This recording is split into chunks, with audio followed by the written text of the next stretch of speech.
Hello and welcome to the channel.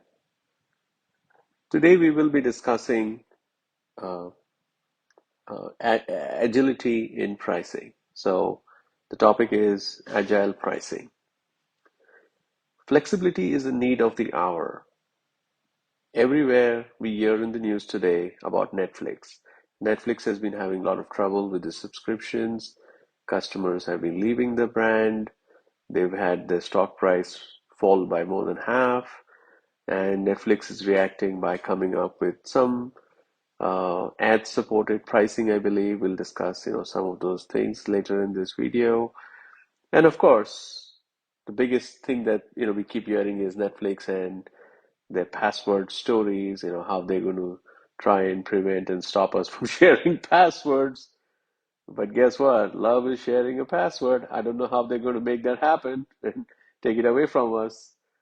So, anyways, let's discuss today. Agile pricing and see how we can try and understand this a little bit better. So let's first of all understand, what happens here, right? So we have different industries, major players, right? Um, Netflix. I just spoke to you about Netflix. Netflix has proven one thing to us that you can come up with a simple pricing model, a great technology, 9.99, make it simple, 6.99, whatever pricing that, I think they started off with was 5.99 or 6.99, and then they have over the time increased the prices, and you know, people have been loving their service and they've been tremendously successful.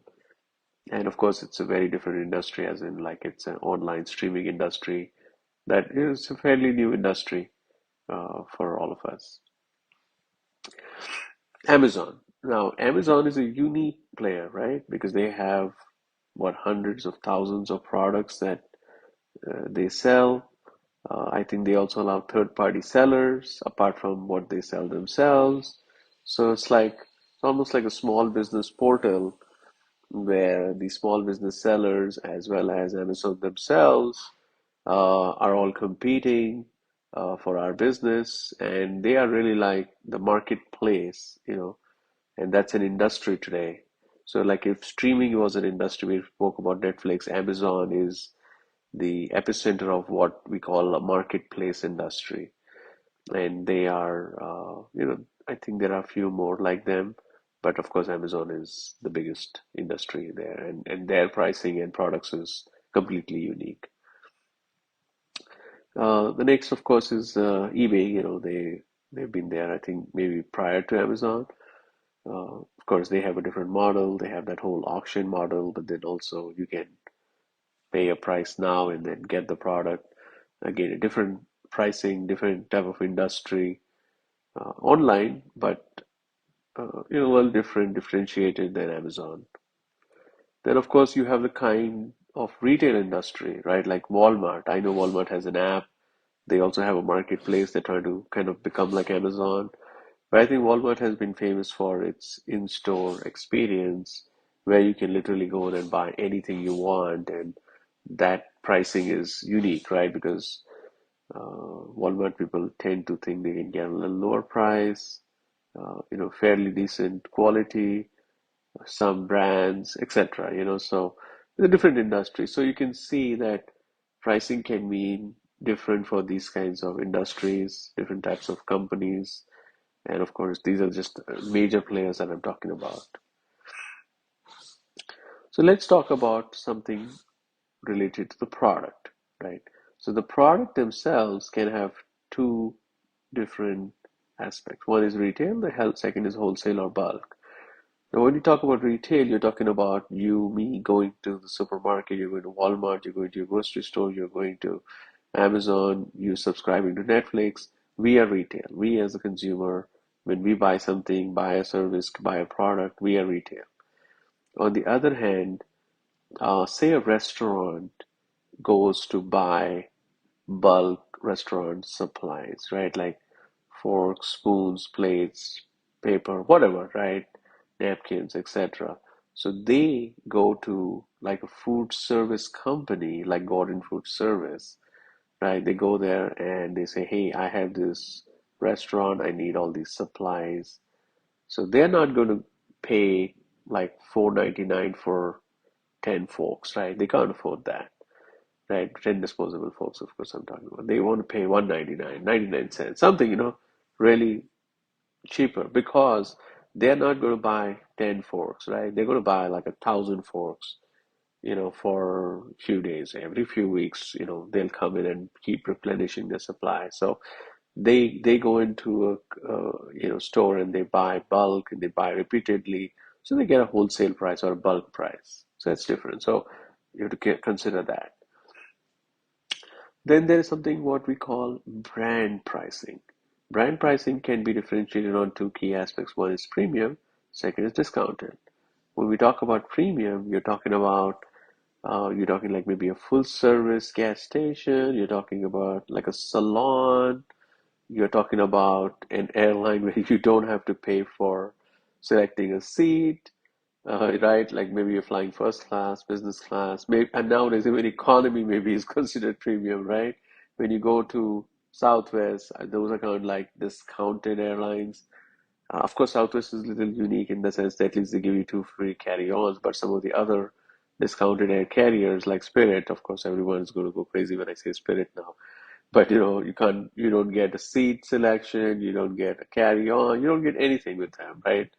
And so there is a pricing premium and there's a pricing discount depending on which brand you're trying to price. So again, there's agility in pricing based on a lot of different factors. I'm just touching the surface here today, but yeah, these are the key differentiating factors there.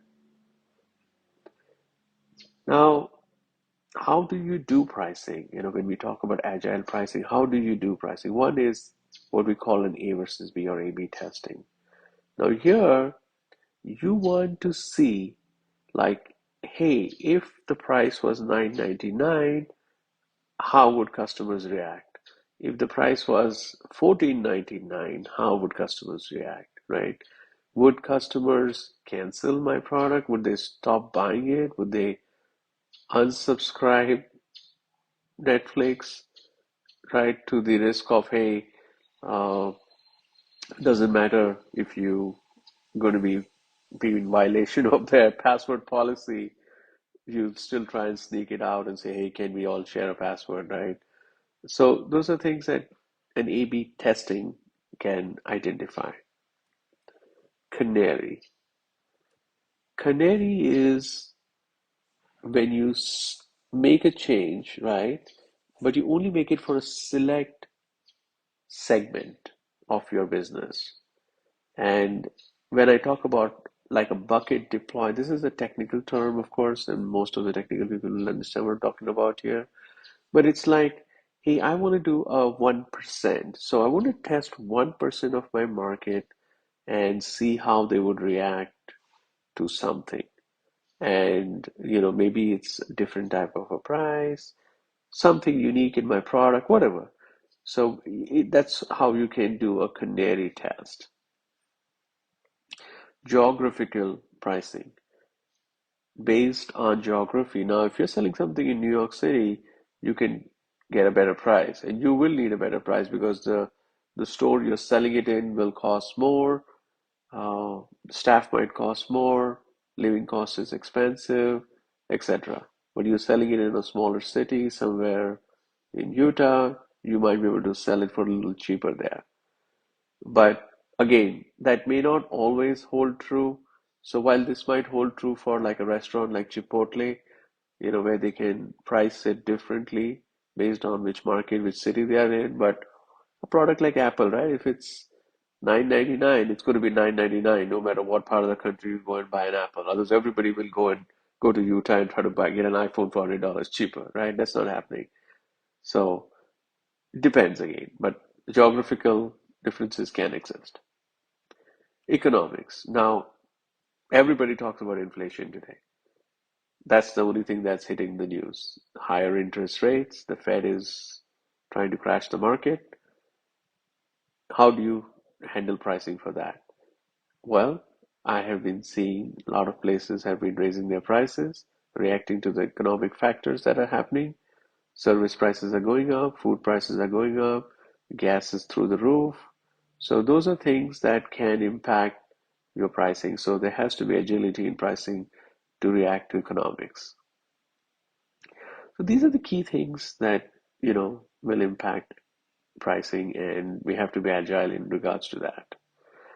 So with that, today I will stop the video here. Next time we'll meet and we'll talk about agility in billing itself. So we'll meet and discuss some of that. So with that, I'd like to thank you for joining me, and do like and subscribe to my channel. Appreciate it. Bye bye.